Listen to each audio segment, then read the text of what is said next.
GamecockPod Live. For the next 3 to 4 years, I'll be committed to the University of Gamecock. This is Rodgers again to the 25, 20, 15, 10. Rodgers scores! Jackie Bradley Jr. delivered for the Gamecocks. Lost it up, looking for Kelly. Touchdown! Can you believe it? And South Carolina is sending shockwaves through the SEC. Frederick lays it in at the buzzer. That's a win! Unbelievable! I don't believe it! And now, live from Studio 54 of the Gamecock Pod Studios, here's the Cockfather himself, Keith Alsep.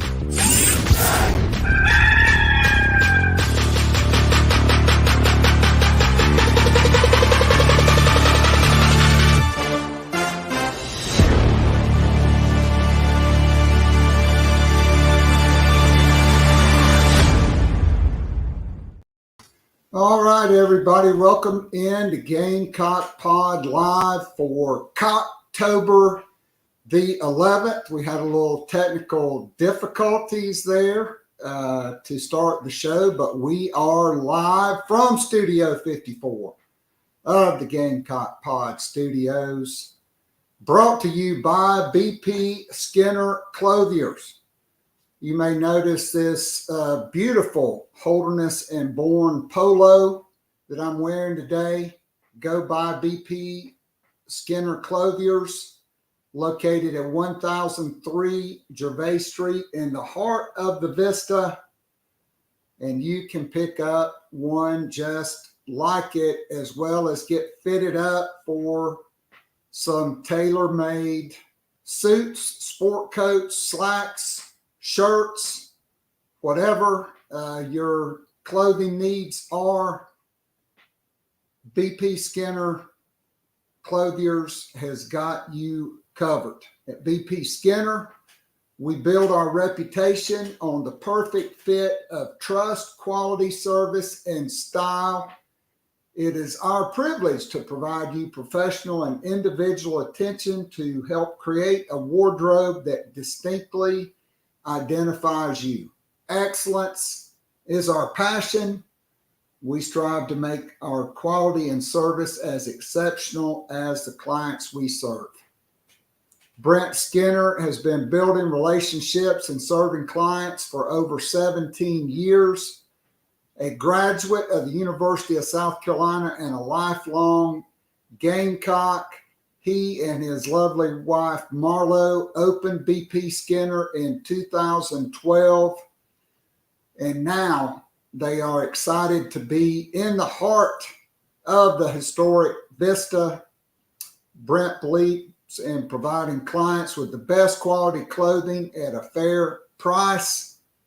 His attention to detail and commitment to ensuring his customers look and feel their absolute best set him apart as one of the best clothiers in the industry, not just in Columbia or in the state, but in the entire United States of America. Let him put his reliable experience in custom menswear to work for you.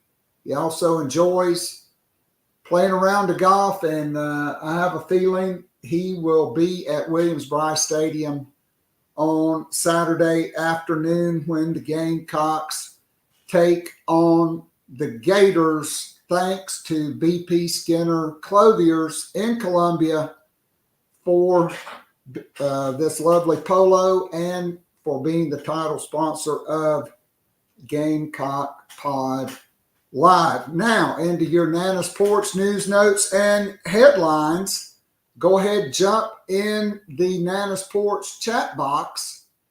We will be joined by our guest, Chandler Mac, WLTX sports anchor and South Carolina broadcaster of the year, shortly. So straight to some football recruiting news. I will be joined tomorrow by my good friend Hale McGranahan from the BigSpur.com we will go in depth, in detail on a huge recruiting weekend for South Carolina.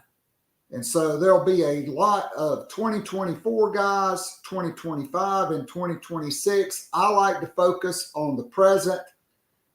So there is some good and some bad and yet to be seen recruiting news. And so let's get to it. So let's start with the good news. Do you want the good news or the bad news first? Well, there's not as much bad news, so maybe let's go with that. So there was an article published yesterday, 4-star, longtime Gamecock commitment, tight end Michael Smith from Savannah, Georgia, 6'5", 240, a freak athlete. Okay, bigger, just as fast, maybe faster than Jaheim Bell, a freak athlete, an elite pass catcher. Auburn and Tennessee are really coming after him. His high school quarterback is Tennessee's quarterback commitment for this class. And Auburn and Hugh Freeze and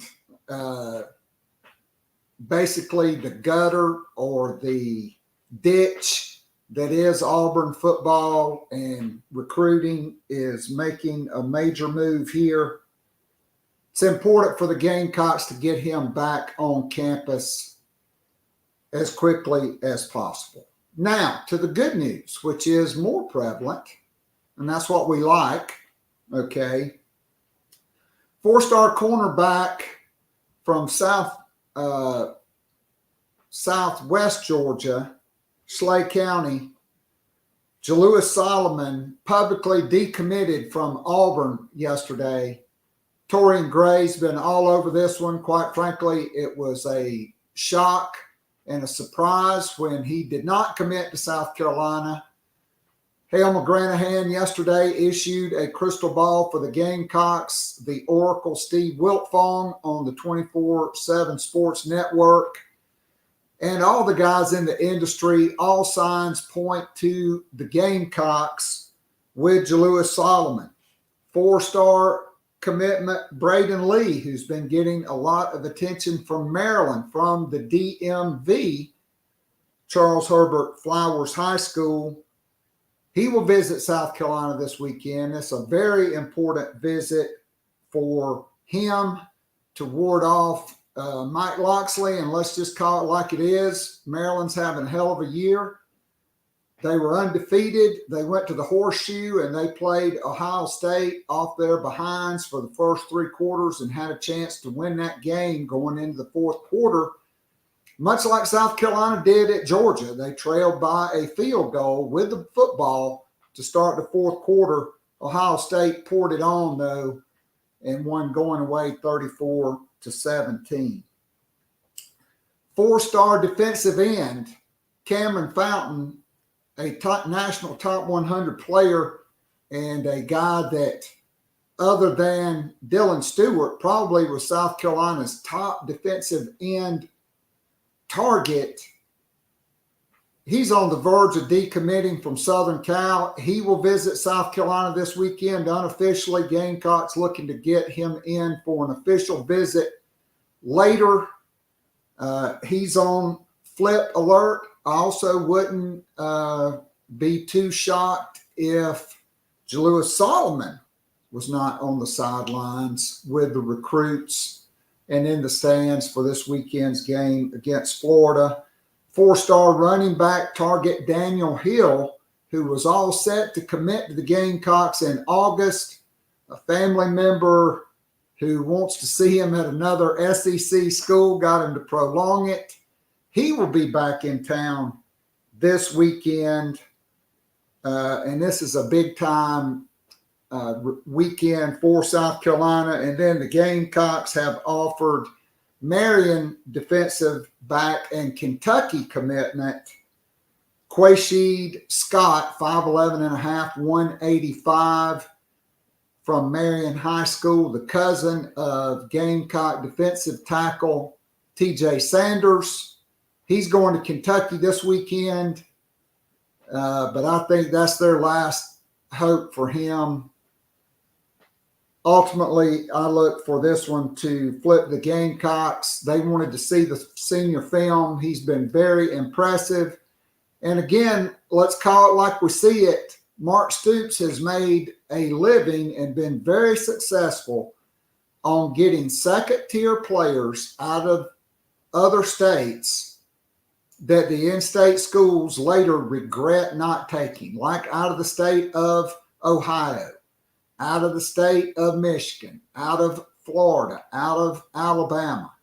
Okay, and if you're the Gamecocks, you need to get guys like this, just like Nick Emanwari, just like DQ Smith. Okay, there are guys that entered their senior year under the radar. Lenore Sellers didn't have an offer. Let's credit Captain Dumbass with that unbelievable move.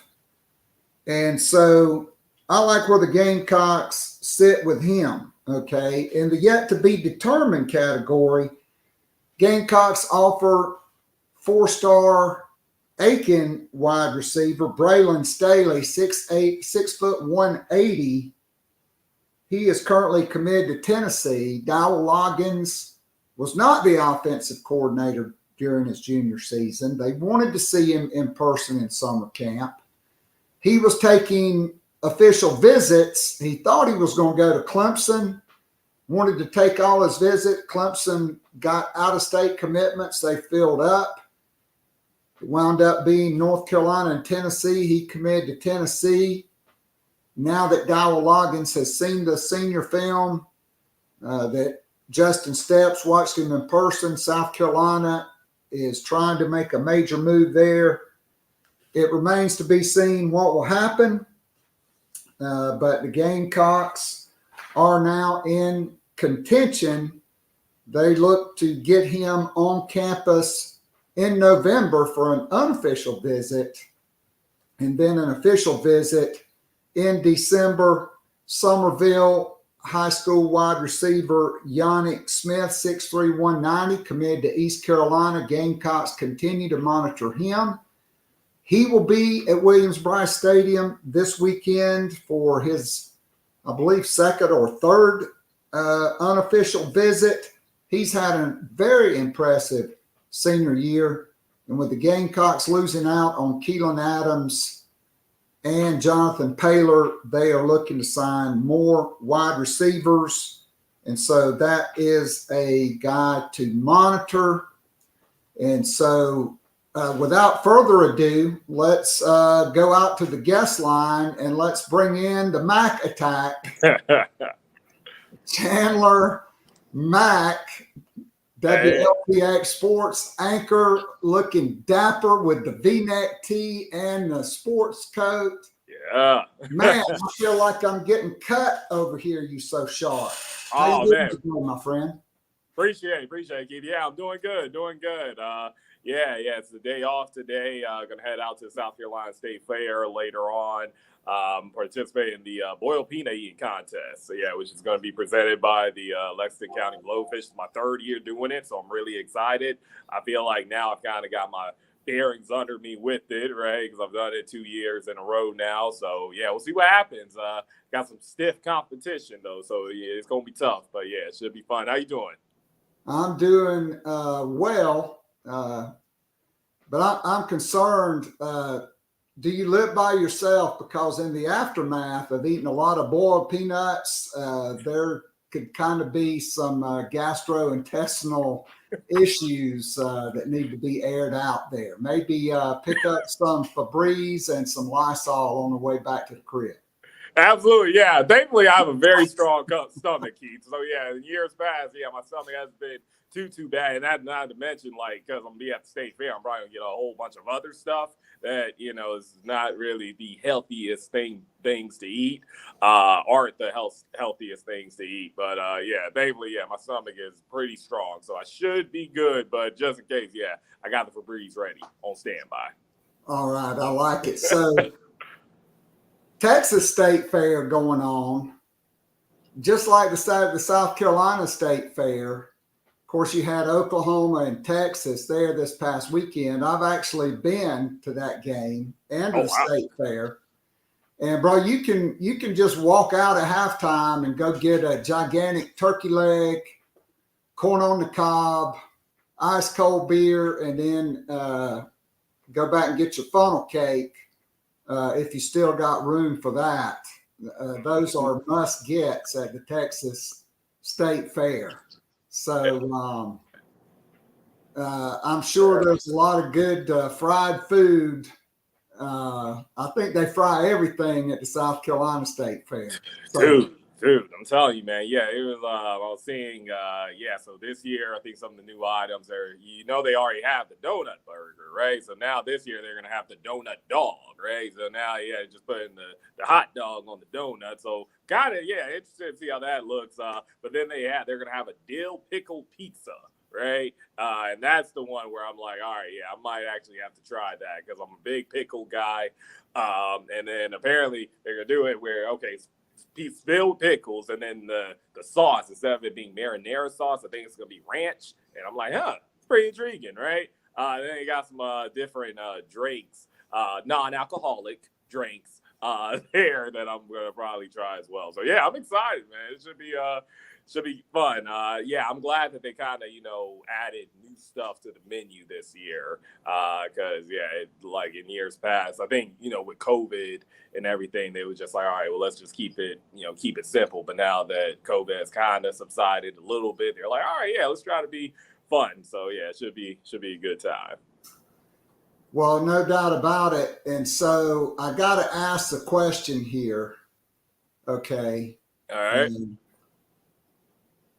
Were you at work or were you watching the 8th and 9th inning Monday evening of the Braves and Phillies?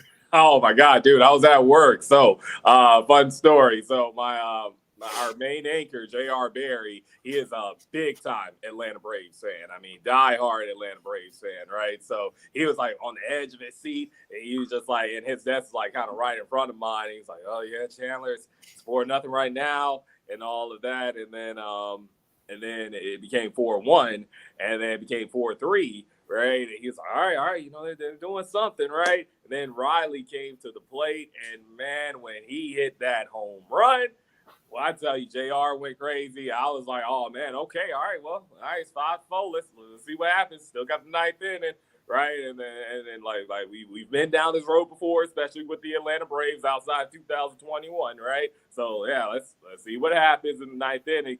And, Castellanos hit that hit that deep one, and then Harris made that insane grab, which it was a great grab, and it didn't save a home run, but it definitely was going to go off the wall, and Harper would have scored from first, right? And then to have the presence of mind to make the throw, missed the cutoff, man, but for Austin Riley then in turn to like be right there, Johnny on the spot, get Brice out. I mean, man, that was insane, man. Now it's going to be a thing of, okay, can you build on that momentum, right? In game 3 as series shifts to Philly. But yeah, man, that was dope, man. I wish I was at Truist for that one, man. That was a good one. It just seemed nuts. I mean, the number of posts on social media capturing the crowd, the moment, Michael Harris in the dugout when Riley hits the 2-run homer to put the Braves up 5-4.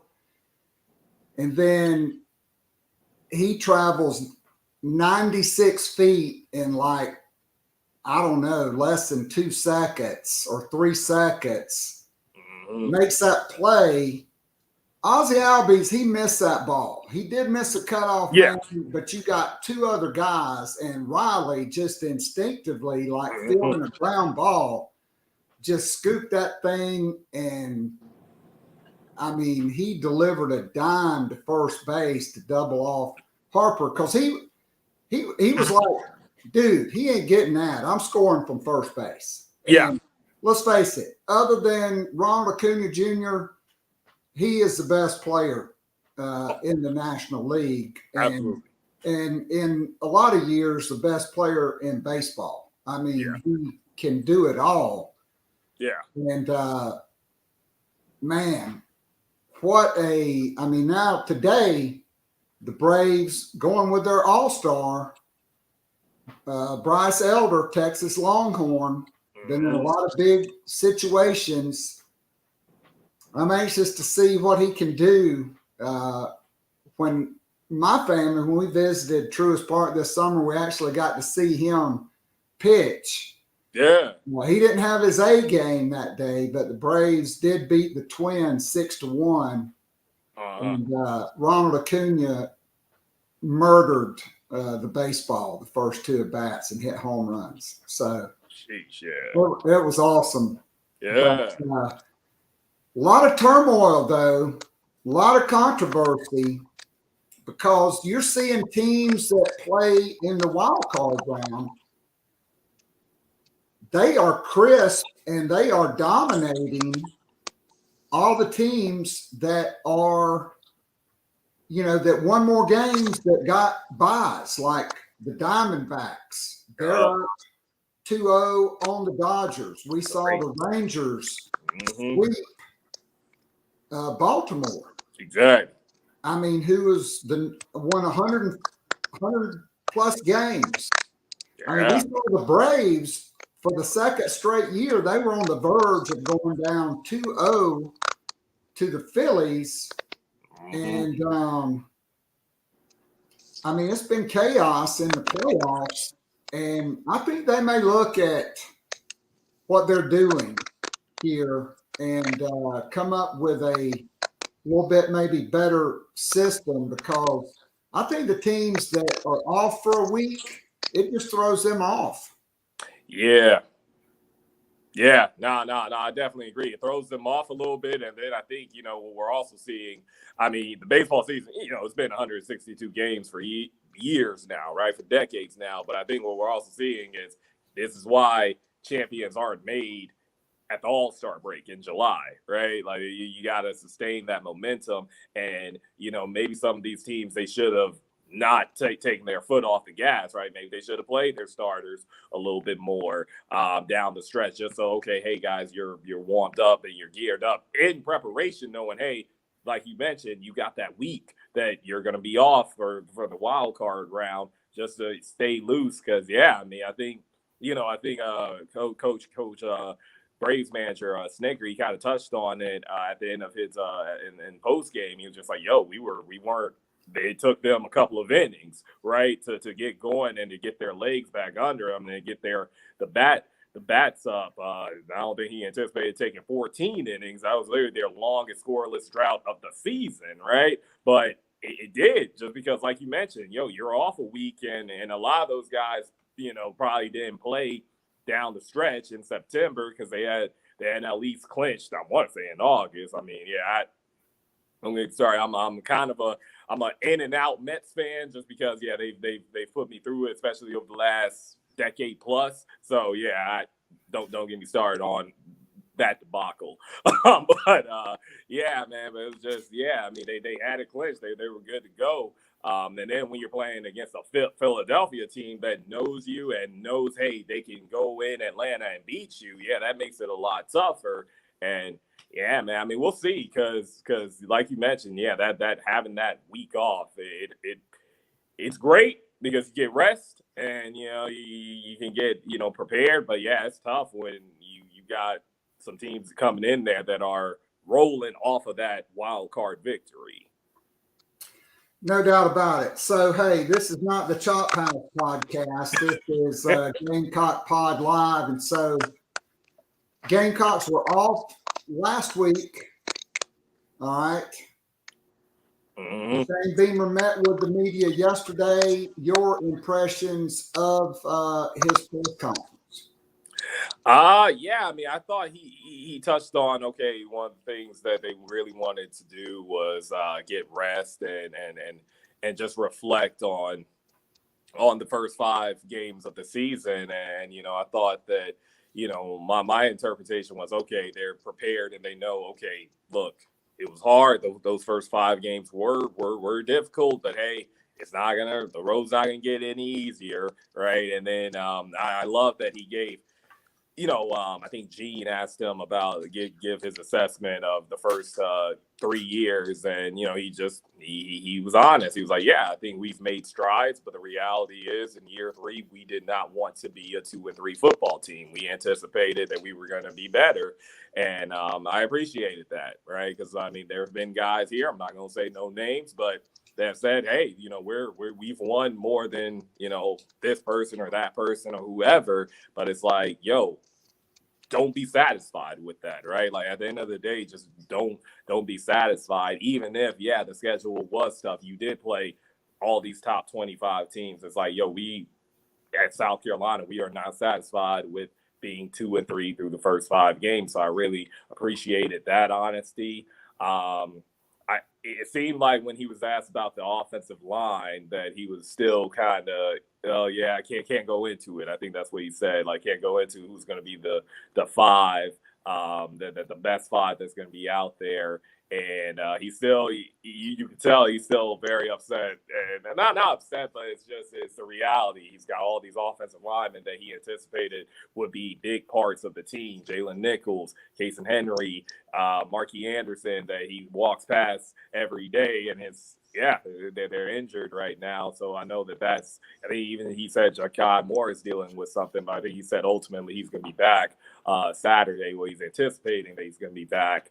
That, and I now that we know, okay, Juice did suffer a partially broken foot. I understand, okay, that's why he is still going to be out. I hoped and I was optimistic that Juice would be able to just give it a go against Florida, but with Shane saying that he's doubtful, that kind of tells me, okay, well, not only is he not going to play against Florida, he might not play next week either, right? Like, we might not, I'm speculating here, but we might need to be prepared to not see Juice Wells maybe until November, right? If, even after the bye week, he wasn't good enough to at least give it a go. So that kind of upset me a little bit. But, again, there's nothing Shane could do about that. There's nothing the medical staff could do about that. And the reality is, with a player like Juice, his game is literally predicated on him being able to be elusive, to get loose, and be the pun intended juice of the offense. It's like, you want that guy to be back at 100%. So now it's just going to be a thing of, Marion Brown's going to be back this week. You're going to have to, I think, ultimately, and Shane touched on this too, you're going to have to get some of those freshmen involved, whether it's Tyshawn Russell or Nicholas Harbor. You're going to have to find ways to get them involved in the offense. So I'm hoping and I'm optimistic that they'll be able to do that against Florida, hoping that after the bye week, they figured out ways where it's like, okay, they may not know the playbook all the way, but they are successful at doing these plays. So let's try to get them involved. So, he sounded like a coach that is still confident in his team, still believes in his guys, and feels like they can go against Florida, who are 4-2 right now, but they're also winless on the road. They can go against Florida on Saturday and get the win. So that was good. All right, we'll have more with Chandler Mac right after this commercial message. If you enjoy listening and watching the Free Wednesday show, now live streaming on YouTube, and would love more Gamecock Pod daily, join our growing Gamecock family by becoming a monthly or annual subscriber. You'll be able to listen to the show every day of the week and listen to guests like J.C. Sherbert, Hale McGranahan, and John Whittle from TheBigSpur.com, Colin Taylor and Mike Yuva from Gamecock Central, Emily Adams from the Greenville News, Ben Portnoy, Michael Lanana, and Jeremiah Holloway from GoGamecocks.com, Michael W. Bratton, the host of That SEC podcast, and many, many more. As a VIP subscriber, you can join or listen to the weekly live Zoom call with up to 100 of your favorite Gamecocks and friends. After the show is an unrecorded overtime segment where the real scoop gets dropped and discussed. It's like going down to your local pub or sports bar and having a conversation with your Gamecock friends about last week's football game, men's and women's basketball games, and Gamecock baseball. And of course, there's always recruiting to discuss. In addition to the weekly Zoom call, VIP subscribers get the most popular podcast, The Morning After, which is released every Sunday morning during football season and more VIP perks are in the works. Follow Keith on Twitter at KAllset or follow the show on Twitter at GamecockPod. Go to the top of the homepage and follow the link. If all else fails, go to patreon.com/GamecockPod Daily. Join now and get up to 3 months free off an annual VIP subscription. You will love it, guaranteed. Now, back to Gamecock Pod Live.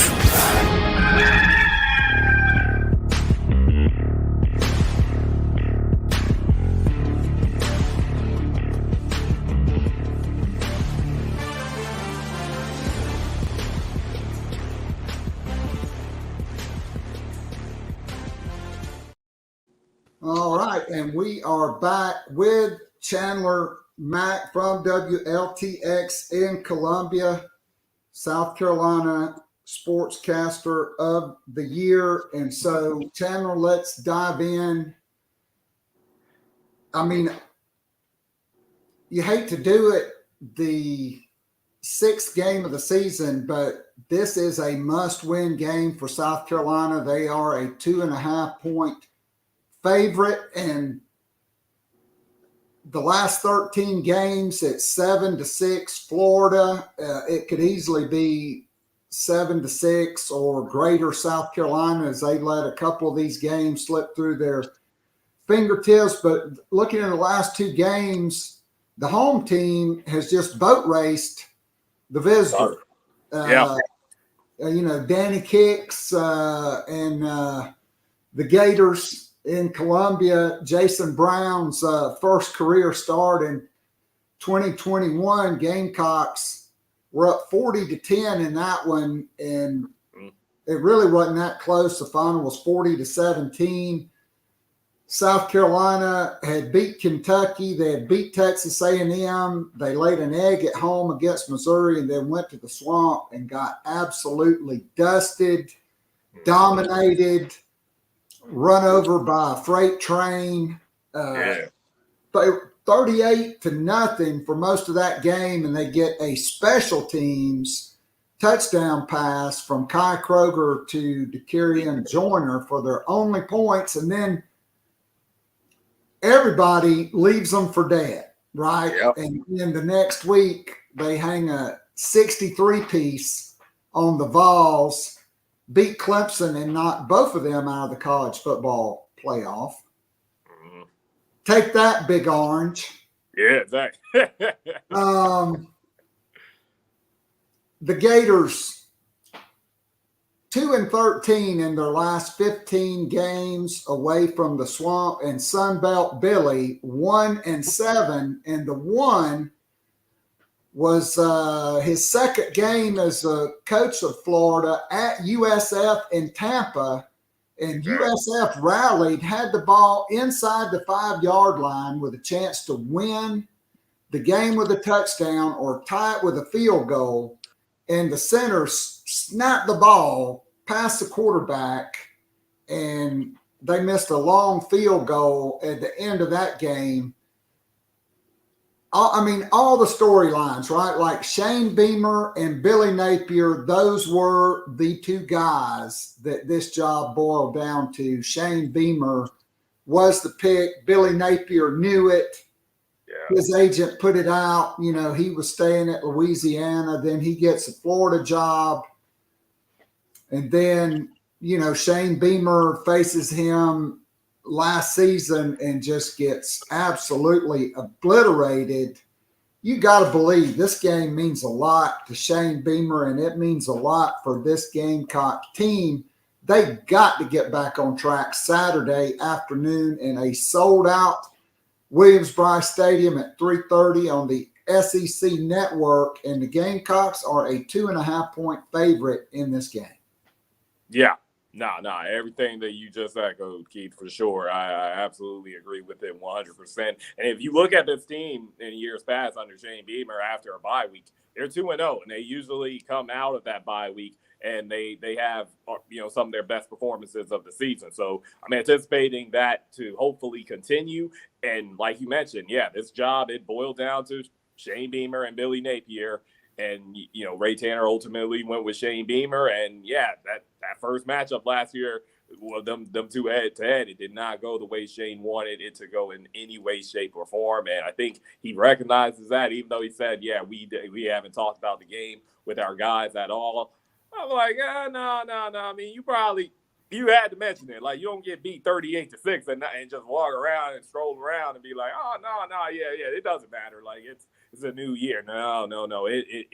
He understands that it matters. And not only for Shane personally, but like you mentioned, for the team. Like, look, you're 2-3 right now. This game could easily decide if you're bowl eligible or not, or if you're able to build enough momentum, because I had the Gamecocks winning 9 games this season. In order for them to do that, they're going to have to go on a 7-game winning streak, Keith. I'm not an idiot. I don't anticipate that happening. So the reality is that in order for you to maybe get to 8-4, 7-5, you're going to have to win games like this. It's homecoming. It should be a good atmosphere at Williams-Brice Stadium, albeit it's not a night game, which personally for me, I'm not that upset about. I love a 3:30 game. Means I can go home a little bit earlier. I love night games in the sense of the atmosphere is just so live and it's unbeatable in my opinion. It's definitely top 5, if not number 1 atmosphere in college football, a night game at Williams-Brice Stadium. But I love getting home at 9 o'clock instead of getting home at like 2 a.m. So that's just so personal note. I'm loving these 3:30 kicks. But even with all that being said, it not being a night game, the atmosphere is still going to be live. And for me, it's no excuse. You got to win this game if you want to really stamp you build up momentum, like I said, for the rest of this season. This is a must-win, in my opinion. I don't think they use that word, any of the players, or Shane used the words must-win, but I don't think it's too far to say that you got to have this one. I mean, no doubt about it. I mean, you look at these teams, Florida scores 27 points a game. The Gamecocks score 27 points a game. The Gators convert 35% on third down. The Gamecocks convert 36%. But here's the difference. And look, Florida, they have played Utah and Tennessee and Kentucky. They did get Tennessee at home at night in the Swamp. They pretty much dominated that game. Give them credit for that. I thought Tennessee was not ready for that environment, just like I didn't think South Carolina was ready in Knoxville for that environment. And that's what happens in the SEC on the road at night. Yeah. But the Gators have been dominated on the road. The Utah game, not as close as the final score indicated, 24-11. And Kentucky, they ran over them like a freight train, bro. Yeah. They had over 300 yards rushing in that game. And Florida, I mean, the final score was 33-14, but it really wasn't that close. Like it is. And, Shane Beamer was kind of asked about what they need to do. And I thought he started to call out the defense, and then he kind of bit his tongue and thought better of it. Mm-hmm. I mean, look, let's call it like it is. South Carolina's not been good enough to pressure the quarterback with 4. The good news is JT Gear ought to be healthy. Drew Tuazama is back from whatever his personal situation was. I think those 2 guys have got to have huge second halves of the season. Yeah. They haven't been good enough at linebacker. They're very predictable on defense. They blitz their linebackers a lot because they can't get pressure with 4. Mm-hmm. And the linebackers aren't that good against the run. Florida loves to run the football. I mean, they got a couple of dudes who can really run the football in Montrell Johnson, juniors. He's averaging over 5 yards per carry. He's their leading rusher. But Trevor Etienne, the younger brother of the former Clemson running back, Etienne, he averages 6 yards per carry. And Trey Webb, who is from Jacksonville, was a highly touted recruit that Florida got in NIL that just wanted way too much money.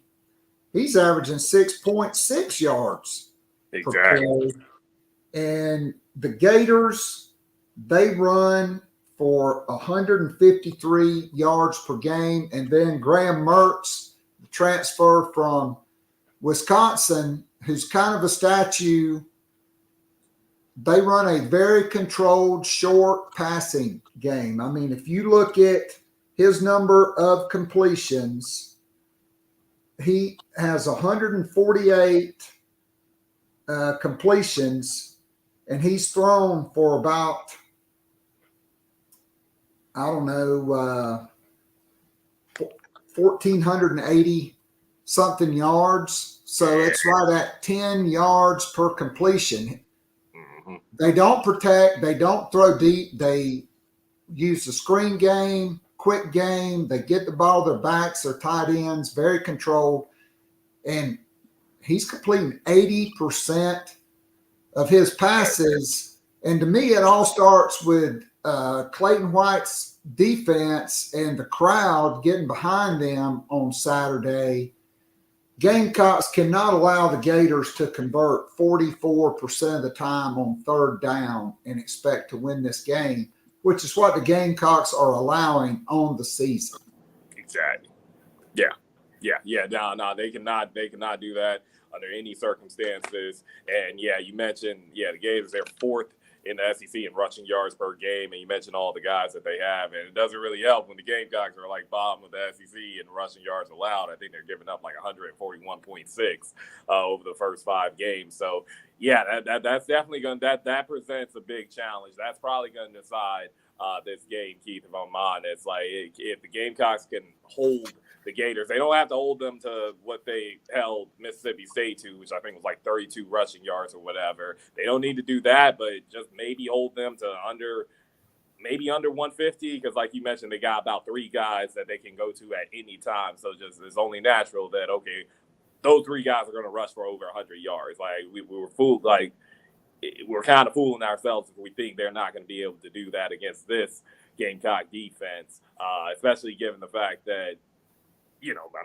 we've seen it all season that they have struggled to stop the run. So they're probably going to get over 100 yards. I think just not allowing them to dictate the pace and allowing it to be under 150, I think that's going to be key. And then as far as Mertz, okay, if he can have a great completion percentage, right? We see in the NFL, Daniel Jones. I'm a Giants fan. Daniel Jones always has like an above average completion percentage, but he'll be 14 for 20 for like 119 yards, right? Now, mind you, his offensive line is paper thin and they're not that great. But if you allow it to be that, like great completion percentage and only like keep it to under 11 to 15 yards per reception, I think you're good. Don't allow those guys to get yards after the catch, which is something that not only has killed the Gamecocks this season, but it was something that when they played Florida last year, it really, really hurt them, right? So I think that's going to be the key.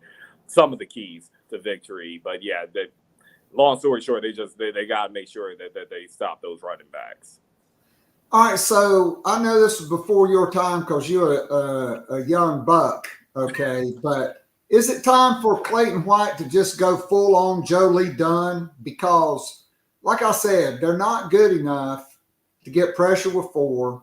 The linebackers are not getting there. Shane Beamer said it, Tennessee most of the time protected with 7 man protections because they know they're going to blitz the linebackers.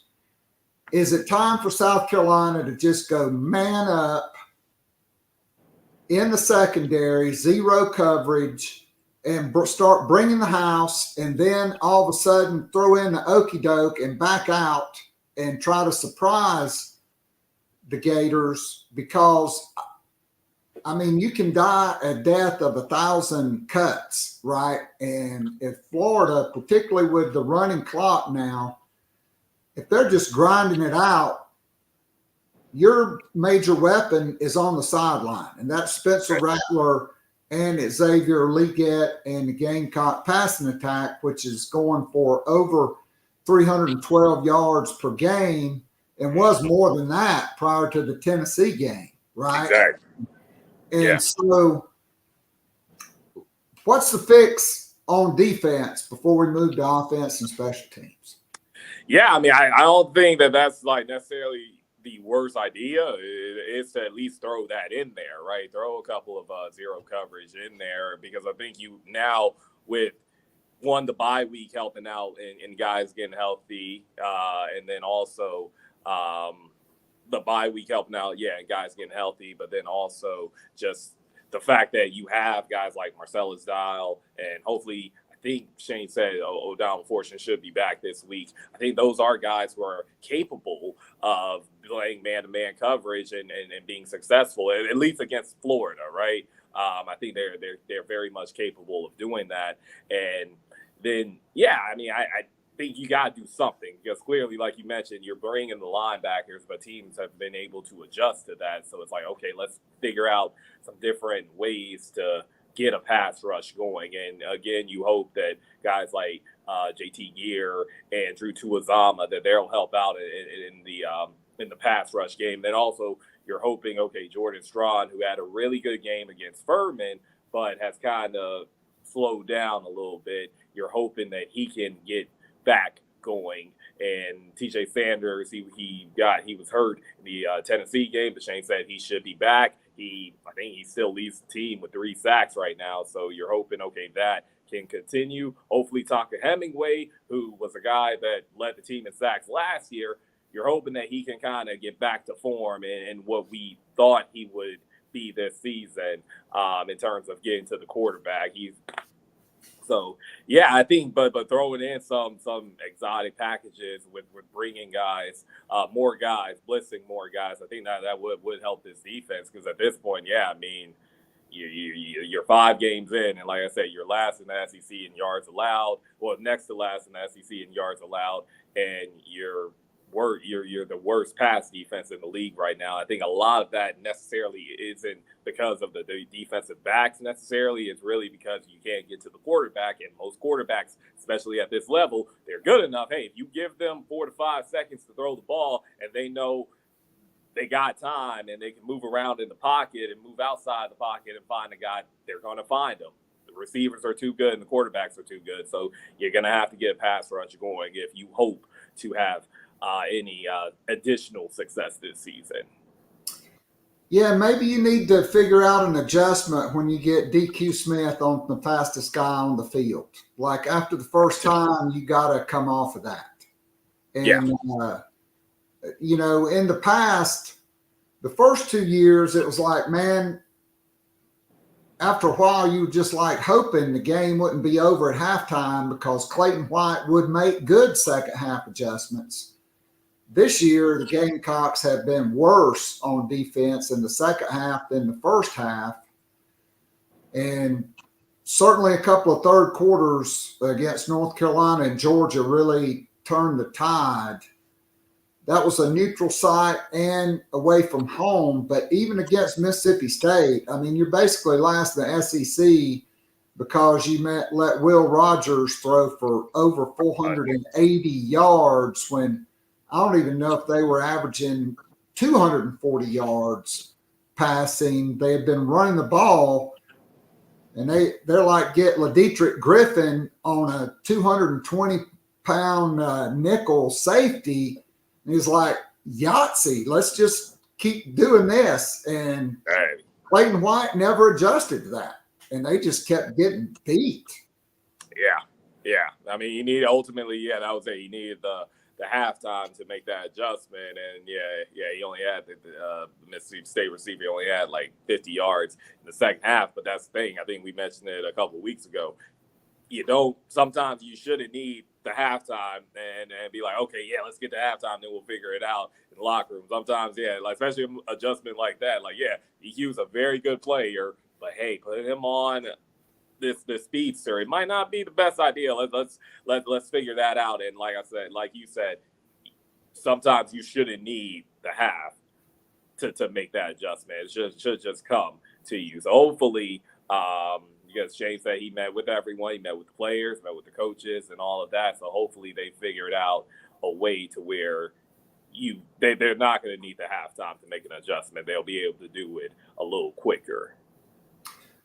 All right, so Dowell Loggins, he's kind of calling plays with one hand tied behind his back because he's like Spencer Strider. He's got the fastball, but his second pitch, the slider, now, Juice Wells was really going to be the first pitch, and Xavier Legette was going to be the second pitch, but now Legette, in that absence, has become that 100-mile-an-hour fastball, but the slider is off because the juice is not getting loose during games right now. And so what's the curveball? Shane Beamer was very vague and kind of dodged the question about the offensive line. I'm anticipating a shift of personnel there. We talked about it last night in overtime on the Garnet and Black Town Hall, not recorded. But I mean, how does Dowell Loggins come up with a curveball, and is that Mario Williams after him showing that he does have legit SEC speed, going 75 yards for a touchdown against Tennessee? Exactly. I think it definitely is Rio. I definitely think, I mean, if you look at it right now, Rio, he's top 20 just off of the last two games, really. He's top 20 in the SEC in rushing yards right now. He's 14th in yards per carry. He's averaging 5.2 yards per carry. So I think that, yeah, you found your RB1 as far as being the guy to run between the tackles and be that running back that, unfortunately, to carry on, because he's still learning the position. He's never played the position before outside of B-team football, like we've mentioned on the pod before. It's taking them time to really, develop at that spot. But on the flip side, you can still use the carry on, because right now DK is third among running backs in the SEC in receptions, right? So he's still able to catch passes out the backfield. Juju is still able to catch passes out the backfield. Hopefully we won't see any more 3rd-and-1 runs with Juju up the middle, because I just I didn't really understand that in the Tennessee game. Yeah, I think that's just, you're trying to be a little too cute. You're trying to, and maybe it was an RPO. I don't think any of us had a chance to ask Shane about that, but it could have been an RPO, and Spencer read, okay, let's hand the ball off, and Tennessee might have made a great play on it. But either way, probably not a good idea to run you're not the biggest running back up the middle on a 3rd-and-1, right? So hopefully we won't see that anymore. There's other ways to utilize Juju's skill set, so hopefully they're able to do that. But I think as far as the curveball, it's definitely, utilizing Rio a little bit more, maybe giving him a few more touches, which maybe in the Tennessee game, that was a part of the game plan, but ultimately you got down, so you had to throw the ball, and then that led to Tennessee letting their defensive ends and their defensive tackles and their linebackers get loose and get to Spencer 6 times, right? So hopefully you're not in that position, but I think it's also, again, finding ways to get other receivers the ball. Trey Knox really got going, really got loose in that Tennessee game. He had his best game as a Gamecock. I want to say he was at, 7 catches. I want to say 6 or 7 catches. He led the team in receiving. I do know that against Tennessee. So hopefully you're able to get him involved, similar to how you did against the Volunteers. And Josh Simon as well. He had a pretty good game against North Carolina, albeit a lot of his catches were in when the game was decided and all that in the fourth quarter. But find a way to get him involved. Those are guys who have experience playing, right? So we all want the freshmen to get in, Tyshawn Russell and Nicholas Hart, but the reality is, hey, you got to go with the guys that have been here and have experience in playing, especially in a guy like Trey Knox, who has experience playing at the SEC level and was really successful, was pretty good last year at Arkansas. I think, there's a couple of curveballs. There's a curveball. There's a slider you can throw in, and there's different things that you can throw in. And I think Rio is a part of that. Knox is a part of that. And finding ways, again, like I mentioned earlier, finding ways to get the freshmen involved in situations where, hey, we're comfortable with them doing this. Like, I think they ran and there's no disrespect to Luke Doty. Love Luke Doty. Love everything that he's meant to this program and all of that. But there was the reverse play, the jet sweep that they ran with Luke Doty against Tennessee. And in the back of my mind when I saw the play, I was like, yeah, they got the first down. But just imagine if you did that with Nick Harbor, right? Like, I mean, just things like that, where it's like, that's an easy, not an easy play. I'm not going to say I've never ran a jet sweep before, so I'm not going to say that it's easy, but it's just one of those things where you think, okay, you're just basically telling the guy to run like this, and Spencer's throwing it to him. Like, I think he could do something like that, right? I feel like he should be able to do that. So hopefully they'll be able to add wrinkles in like that. But yeah, I mean, I think you look at the offense, it's like, okay, you have guys who can fill that void now that Juice is going to be out for a little bit. AD's coming back. So he had a pretty good game against Furman. So hopefully, they'll be able to get him involved a little bit more.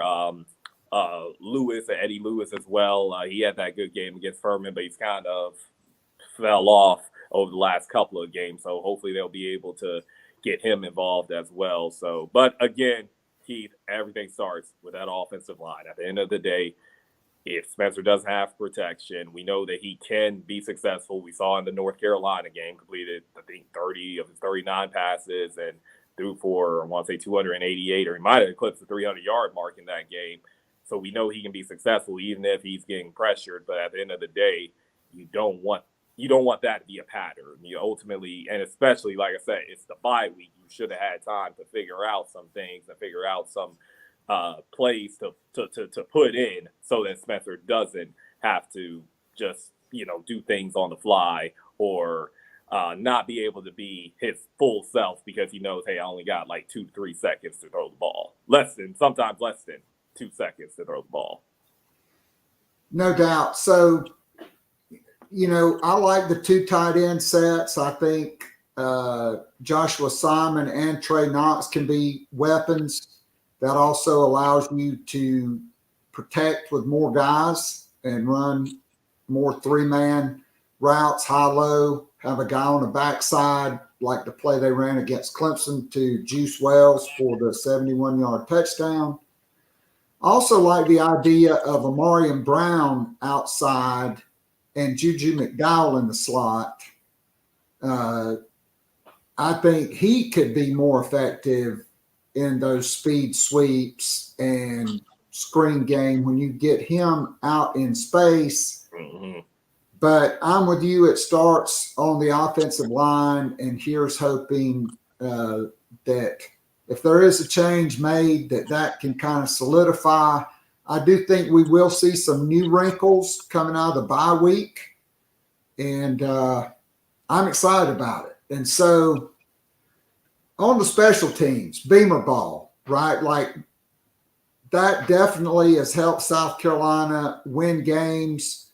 Gamecocks have not had the block punts. They've not had the big returns. They did have the fake punt to Xavier Leggett, and he kind of stumbled coming out of that, or maybe he goes to the house. Exactly. Yeah. Right. I mean, but you don't capitalize on it. You have all these 3rd and shorts, 4th and shorts. And I mean, man, when you got 3 yards to go on 4th down, you got to run a 4 or 5 yard route. Okay. When you got 2 yards to go, you got to run a 3 or 4 yard route. When you got 4th and 1, you got to make it. And time after time after time, the Gamecocks could not convert. I think that was a big emphasis of the bye week. I have not seen Dowell Loggins' comments yet, but Shane Beamer talked a lot about that. And so just your thoughts on that and improving on special teams. I think we got to see Beamer ball be excellent in the second half of the season to help South Carolina, because their defense is not going to turn into the 1985 Chicago Bears. Okay. It's not, or the Philadelphia Eagles, who right now their defense is all those dudes from Georgia's national championship team. Exactly. Yeah. Hassan Reddick and Mike Singletary. Yeah, they're not walk through that door on defense, no doubt about it. Richard Dent. So yeah, you gotta Michael, all those dudes. Yeah, exactly. My goodness. Yeah, Richard Dent. Goodness gracious, man. Like watching them highlights. Yeah. Goodness. So yeah, they don't have that. So yeah, like you mentioned, you got to find ways. Okay, knowing that we don't have that on defense, and even the Gamecock defenses in years past, right? You don't have I think he's going by Kingsley Enigbar right now, but we know him as JJ here in town. You don't have that on the edge. You don't have Zach Pickens in the middle. Like you don't have even, they're not in the NFL or anything, but just the consistency and just being that guy in Brad Johnson or Sherrod Green, those guys, you don't have those guys. Even Mokaba, I mean, we mentioned in Pod a couple of weeks ago how big of a loss he was for that linebacking core. You don't have that, so you gotta adjust, right? So that's Clay White making his adjustments on defense, but it's also, like you mentioned, finding other ways to win football games, and that's putting in Beamer ball. That's finding ways to have Kai either but go fake pass or what have you, or you utilizing Hunter Rogers and his skill set as a long snapper and as a holder and all of that. Kind of what we saw in the Georgia State game last year when Hunter held was the holder. He just ran and he got the first down. It's doing things like that because again, when it's 4th and 1, when it's 4th and 3, and you're on that, you're on the fringe of, okay, do we go for it or do we not go for it? You have to have confidence and say, we're going to go for it, and here's how we're going to get it. So that's, again, going back to the offensive line on offense, that's, okay, guys, being all on one accord, all on the same page so that, you can get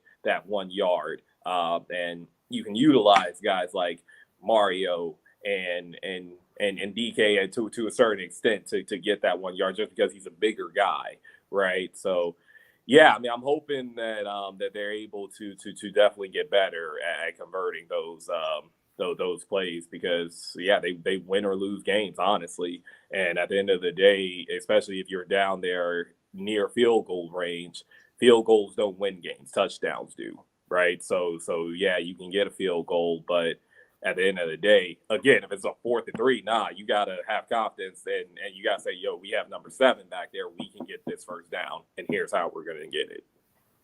No doubt. I mean, it may even be time to put that 44 jersey back on Big Trey Jones and line him up at fullback to kind of give you an extra advantage up there in those short yardage situations. All right, so Gamecocks open date, chance to get healthy, chance to self-scout, chance to correct, to evaluate, to make some changes, to add some new wrinkles.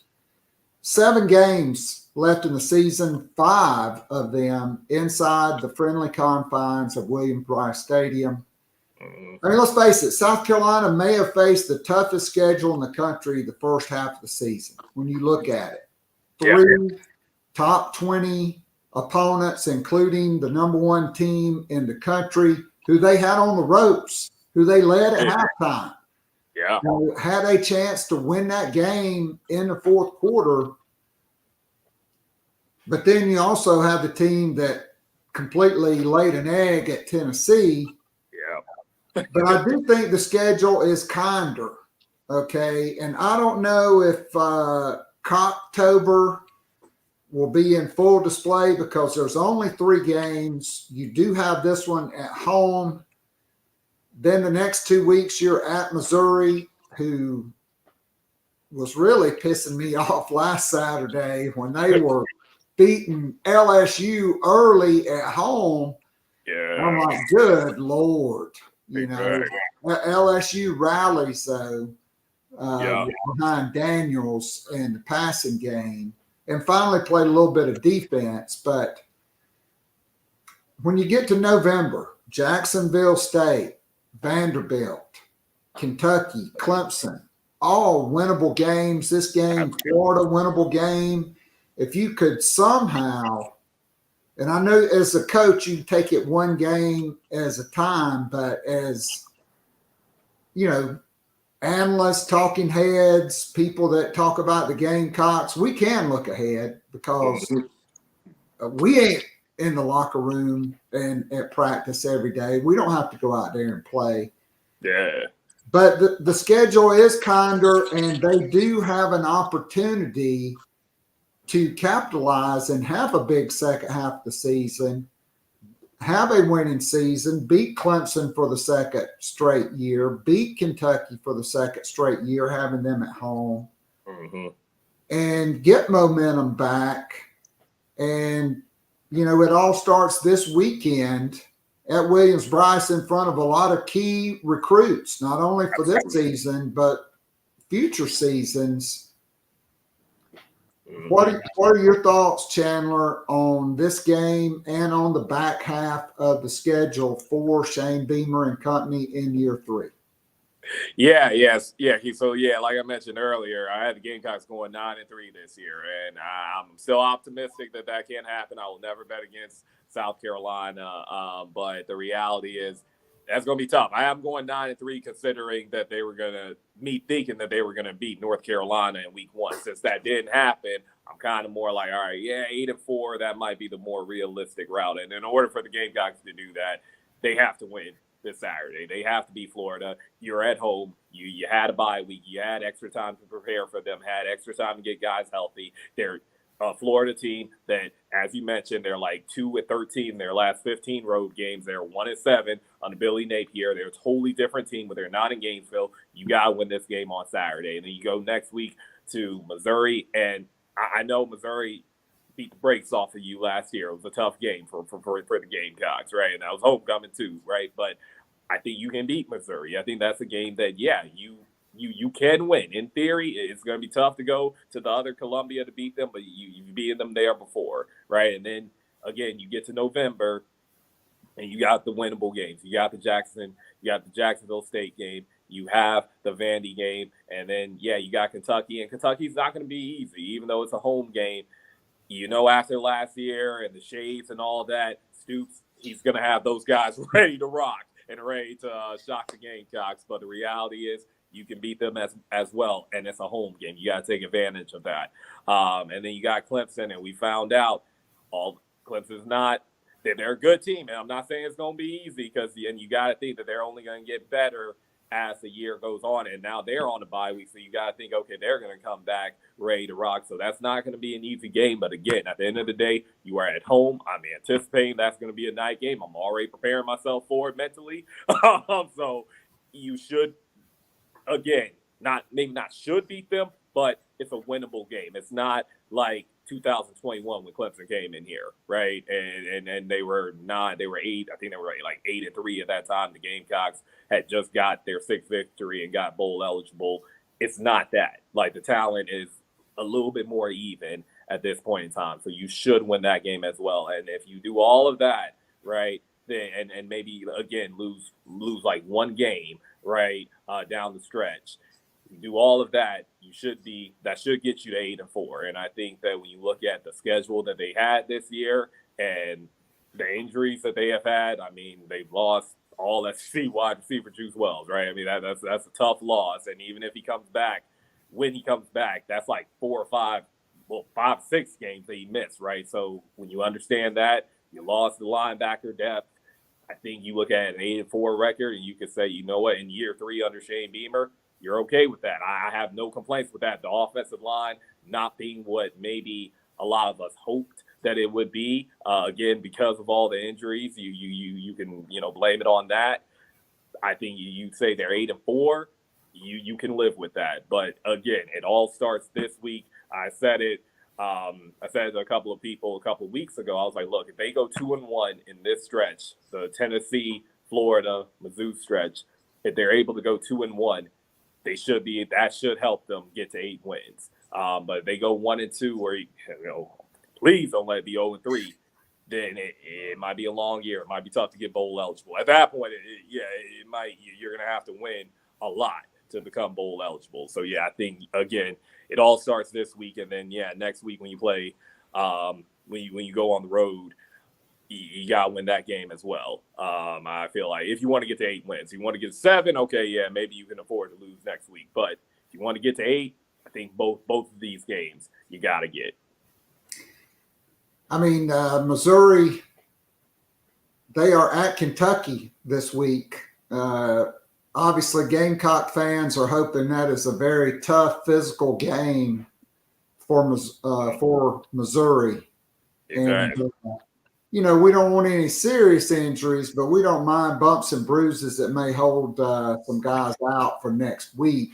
Yeah, or at least slow them down. Yeah, they can play, but it's just like, oh man, man, I'm in some pain, right? Yeah, and I'm sure vice versa, right, Keith? They are open the same with the Gamecocks going against Florida. It's like, all right, nobody injured, but it's just like, definitely bumps and bruises. Yeah, so I mean that's I think every team, when they know, okay, the other team that they're playing the next week has a tough game, it's like, all right, like, don't want anybody hurt, but okay, just make them feel it. Make them feel it a little bit. Make them a little bruised up.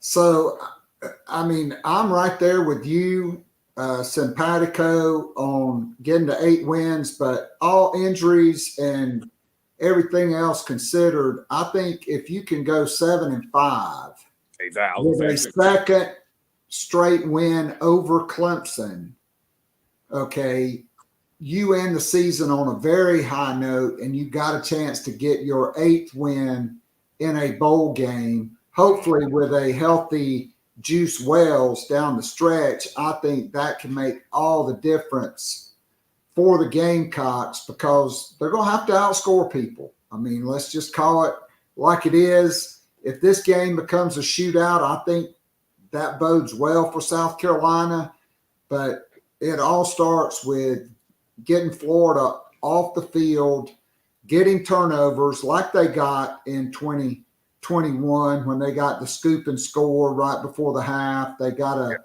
couple interceptions as well in that game. And you got to win the turnover battle, and you can't just allow them to ground you out and run the clock out. Yeah, exactly. No, absolutely for sure. And the one good thing about the Gamecock defense is they're still finding ways to get at least interceptions, right? I mean, we saw Kilgore. He got his first career pick against Tennessee. DQ was able to get an interception against Tennessee as well. The thing is, though, when you get those, because there's such thing as good interceptions, Keith, and there's such thing as bad interceptions, right? Meaning, what do I mean by that? Is, okay, you can get an interception, but hey, the offense has to capitalize on it. Just like the onside kick, right? A couple of weeks back, you can get an onside kick, but you have to capitalize on it. And if you don't, then it's just kind of like, it's empty. It's not empty calories in a way, but it kind of is. It's just like, okay, Kilgore got that interception, but then the Gamecocks went 3 and out, and then Tennessee came right back and they scored a touchdown. That pretty much sealed the game, right? So, great, he got the interception, but it's like you got to, in turn, the offense has to help out the defense, right? Okay, the defense does give you an interception. Let's capitalize on it. Let's at least get 3 points off of it. And it may not have to be a touchdown, but let's at least either get 3 points or have a long drive. Let's not go 3 and out. And then put that entire defense right back on the field, because you have to recognize that as an offense. Like, we don't have, like we mentioned, the 85 Bears or the Philadelphia Eagles right now. Or, heck, even the dang San Francisco 49ers. Did you see that whooping that they put on the Cowboys? Like, we do not have that. So that was the Cowgirls in that game. Man, I'm telling you, Keith, man, that was that was a debacle. I figured San Francisco was going to win that game, but not like that. That was something. Yeah, so it's definitely Philly, San Fran in the NFC, and everyone else. They've proven that. But because you don't have Fred Warner, Joey, Nick Bosa on your team, heck, even Joey Bosa with LA, you don't have that. right? So you understand that. So it's like when that defense does give you something, does give you a takeaway, as an offense, you got to take advantage, and hopefully they'll be able to do that a little bit more than they have through the first 5 games. Yeah, I mean, I think Clayton White would take it if you could bring Big Kinlaw back for this game. We'd probably like to plug him in at defensive tackle. All right, so put you on the spot here as we wind it up. Maybe you saving it for Friday's show on WLTX, but what's your prediction, Gamecocks and Gators? I think the Gamecocks are going to get this one, Keith. I'm going to say we're going to say final score because, again, we're dealing with a defense, a team that, you're going to have to outscore people like we mentioned. We're going to say a final score. I'm going to say 31-27 Gamecocks. And I'm going to say Florida is going to be 31-20. In the fourth quarter, and then the Gators are going to, get a late touchdown, and then ultimately probably have to kick an onside kick, and the Gamecocks are going to recover it, and that's how they're going to win 31-27. But I think the game because Florida struggles on the road, they may be a better team talent-wise and all of that, but because they're a different team when they have to leave Gainesville, Florida, I'm going to say the Gamecocks can get this win. All right, so let's just go ahead and call the SEC office and see if Sankey will sanction that. I think we'll take it, but I think there'll be about 80,000 people inside Williams-Brice Stadium that are ready to see the Gamecocks boat race the Gators for payback from last year, and very similar to what happened 2 years ago. I'm all about it. I think, look, you can talk about Kentucky. Hey, we found out last year you never know when having a silly-looking pair of sunglasses can come in handy. I think Shane Beamer definitely wants some payback for last year. And I'm thinking Dow Loggins, 2 weeks to prepare. If the Gamecocks are going to roll, this is the game to roll at home. You gotta hit them with the okie doke on them rolling coverage to XL and trying to take him out of the game plan. And so that may be Amari Brown. It may be Tyshawn Russell. It may be Omega Blake. It may be the tight ends. But something's got to happen. And so, my friend, I can't thank you enough. As always, you slayed it. Thank you. Tell us what's coming up on WLTX leading up to this game and your weekly coverage. Yeah. So for those just coming in a couple of minutes ago to the pod, so I'm going to be participating in the boil peanut eating contest later today. The contest is at 5:30. It's going to be at the South Carolina State Fair. I'm assuming it's going to be by the Pepsi stage. So, I mean, if you don't hold me to that, check the Lexington County Blowfish Twitter page just to confirm that. So that's going to be later on today. Really excited about that. Third straight year competing. First year I was in last place. Last year I was able to rise up the ranks a little bit. I think I came in 7th. I think there were 9 competitors. So I'm climbing. It's a process, and we trust in it, right? Just like Philadelphia 76ers. Hopefully this process will be better than theirs, right? Yeah, exactly. Hopefully the process is dead in Philly, bro. Exactly. Yeah. Graveyard dead. Yeah, they are going through it. My goodness. So that's going on today. And then this weekend, we're thinking that our game of the week is going to be Dreer versus Brooklyn KC. So I'll be at a Memorial Stadium right on Rosewood previewing that game. And then on Saturday, it's actually going to be a fun day, Keith. So I'm going to start my day at South Carolina State. They're at home, so I'm starting my day there, covering their matchup. I want to say they're playing Tennessee. My man, Central. Buddy Q. Exactly. Yeah, our guy, man. That's a good dude, man, for real. So I'll be down there with Buddy, chilling with him for the first half at least. They did me right last week, Keith. They put up 42 points in the first half last week in their game, so I was able to get out of there and get to my next game and all of that. And then, was able to catch Allen's game. And they're 5-1, so give it up to them. They're 5-1 for the first time program history. They're doing their thing, so shout out to them, Allen Yellow Jackets. Shout out to Benedict as well. My guy Chinnisberry. I got them boys. That's it. Their model's 1-0, and they're undefeated right now still. So, and they were coming off that great year last year. So, definitely happy and excited for them. So, got that going on South Carolina State Saturday, and then I'll be at Williams-Brice, hopefully by the end of the first quarter, because I'm factoring, Keith, not only is it the Gamecocks playing, it's homecoming, and the State Fair is going on. So there's going to be a whole lot of traffic on George Rogers Boulevard and Bluff Road. So I'm preparing myself for that. But I'll be there, like I said, hopefully by the end of the first quarter. And, going to cover that. And, like we mentioned, hopefully it's a Gamecock win, and hopefully they get that payback from last year. So, it should be a fun couple of days for sure. So SC Dot, man, y'all got to get with it. That the game flow traffic has been less than stellar this season. You see a lot of complaints about it, and the fair. I was originally scheduled to come in for this game, and I found out it was a fair game. I'm like, nah, bro, I'm going to be with the Dallas Gamecocks on Saturday. So I'll be hitting the road Saturday morning heading for Dallas. All right.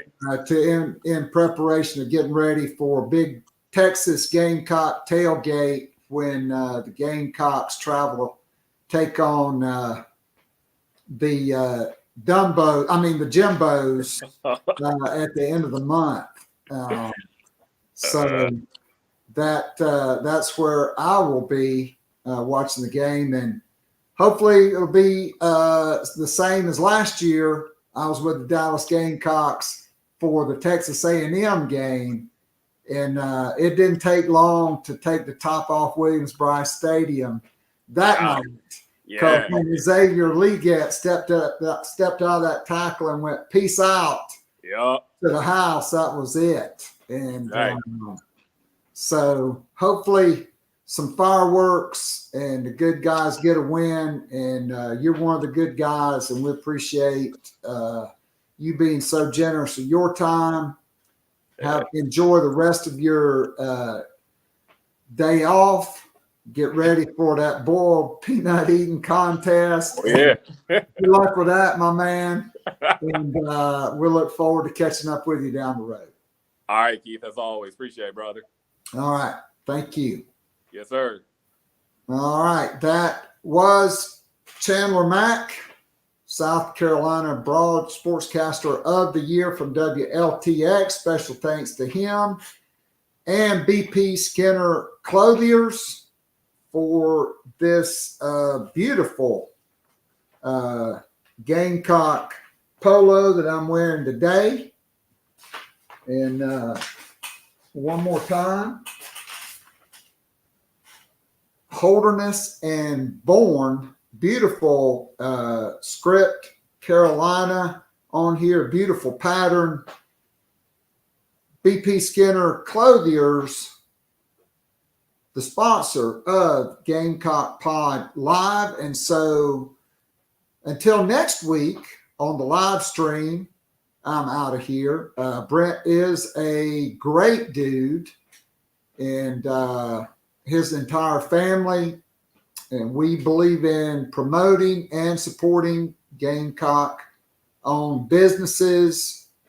And so certainly for all your clothing needs, maybe if you a lot of people, you got that box shape, or you're broad in the shoulders, really narrow in the waist, and stuff off the rack just doesn't fit you.